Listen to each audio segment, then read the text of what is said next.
think a lot of people don't realize in order to be successful, you have to take time out of your day and create your own personal whiteboard and constantly say, where am I going? What have I done? What's not worked? What do I want to improve?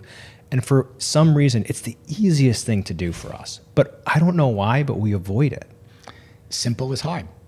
I say it every day. I pretty much type it every day.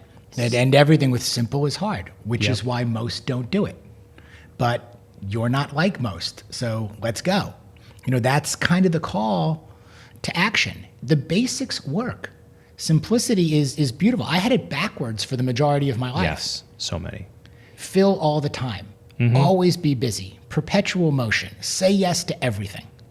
Chase all of these things. I know you that chasing authenticity where it does not exist is exhausting. And I think you're exactly right that most men, at least and I didn't, we don't stop and take time for ourselves and build in, literally schedule in the open space to spend time determining rule number one, knowing what's important is what's most important.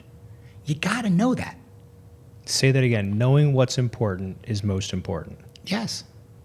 How do you know that? It's very, very, again, it's simple, but it's very hard. I didn't know it for a long time. And this could take years for people. And again, there's no quick fixes, there's no shortcuts, there's no excuses to any of this. The fact that we are working on it, that's really, to me, the metric of success also, that we're trying to figure it out and we're working towards it. For me, for a long time, again, it was chase salary and title.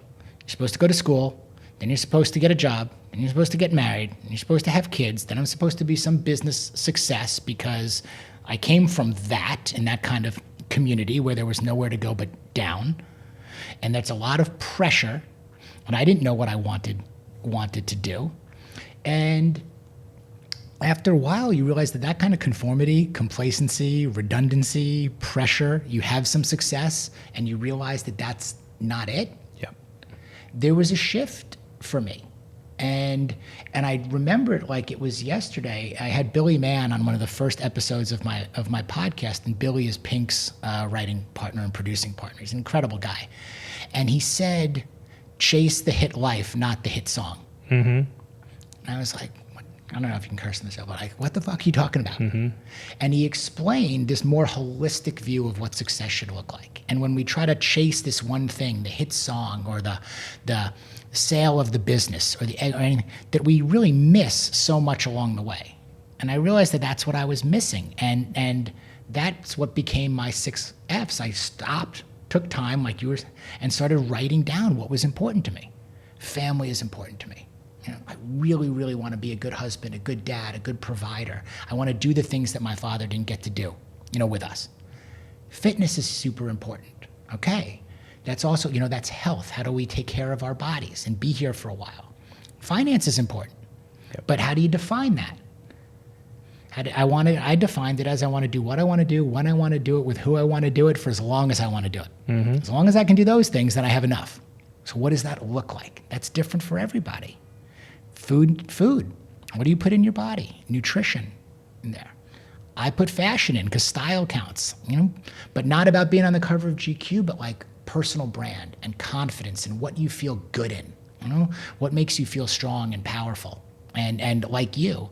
And then fun, which I was not having enough of. Or let me rephrase it. I was having a lot of the wrong kind of fun. Yep. And I think a lot of men suffer from this too. They over-index in work and they over-index in all these other areas, and they, again, don't have enough of the fun, the really good kind. We let hobbies go, and we let friendships go, and we let experiences go in the chase of things, and life and everything else. So that became my 6 F's, and that became what success really looks like. And again, that's what I spend my time talking about with guys right now.